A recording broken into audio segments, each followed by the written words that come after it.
My name is Christy Halbert. I'm from Nashville, Tennessee. I've been involved with USA Boxing on the international level as a level 4 coach for about 12 or 13 years now. USA Boxing has been involved on the international level with women's boxing since 1998 when they had a dual meet with Canada. And the skill level has increased tremendously. The boxers now are faster, stronger, bigger. They demonstrate the same heart that they did back in 1998. And when we had the first World Championship in 2001, it was a fantastic event in Scranton, Pennsylvania, the first ever Women's World Championships. Team USA got 4 medals and displayed the kind of heart that they have now. I think that's really, for the United States, I think that's the foundation of boxing for women's boxing, is the heart that they bring to it. In the United States, women boxers are true amateurs. They don't get paid for what they do. They don't look forward to lucrative professional careers. And so they are doing this for the love of country, for the pride of getting in the ring and representing their home community and their country. And I think getting into the Olympic Games is a big step for them, something that they can look forward to. Even back as early as the late 90s, mid to late 90s, I became known as kind of a women's coach, the person who really understood what was going on sociologically with women boxers in the United States, the barriers that they were facing locally, regionally, nationally, internationally. And I'm, sometimes I feel like that's a little bit limiting. People don't understand I also work with men as well, but at the same time, I'm proud of the expertise that I have, and one thing that I've tried to consistently do throughout the years is to bring voice to the athletes' concerns, or amplify the voices that they have, so that athletes can speak up for themselves, or if they're afraid to speak up, then I can bring concerns on their behalf, whether it's nationally or internationally. The dual series is incredibly important for the development of our women boxers. The series, as it was designed, is literally a series of international duels. In the past, in boxing, we would have a dual meet. So it would be United States versus another country, and they might box once or twice, and then that was it.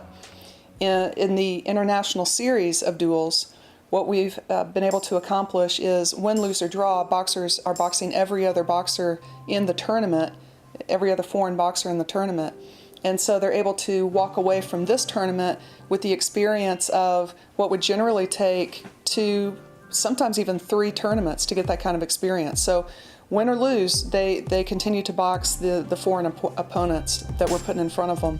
It's an incredible experience for them. You just can't be successful on the international level without international experience, and that's the main benefit of the round robin.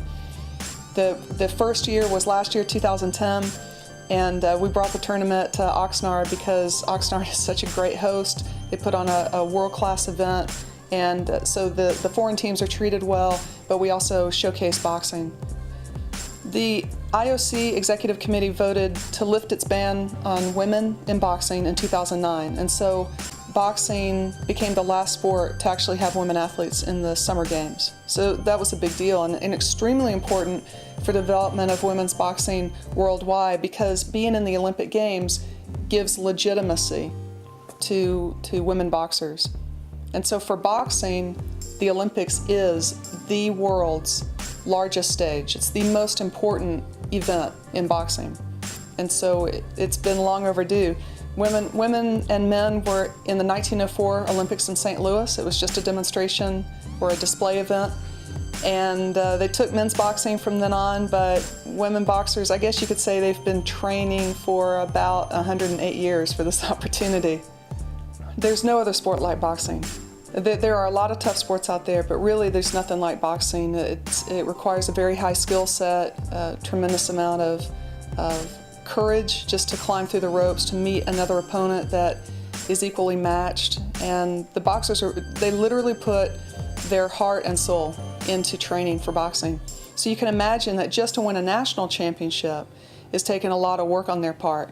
The sacrifice that they put in for boxing it basically becomes a full-time job.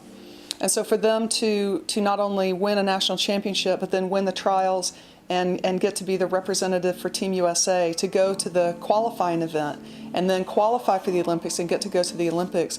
I mean, we're going to see tremendous boxing at the trials and at the World Championships. And unfortunately, out of hundreds and hundreds of women that are attempting to become the representative for Team USA and become Olympians, we're only going to see 36 women boxers in the Olympic Games, and that's across 3 weight categories. In 2012, there will be 250 male boxers across 10 weight categories. For the women, there will be 36 women across 3 weight categories, so that's 12 women boxers in each category. Each country can have no more than 1 boxer in each category. So Team USA will attempt to qualify 3 women at the World Championships, which is the only qualifier for women boxers. And if they place in the top 8, then they're able to go to the Olympic Games and represent Team USA.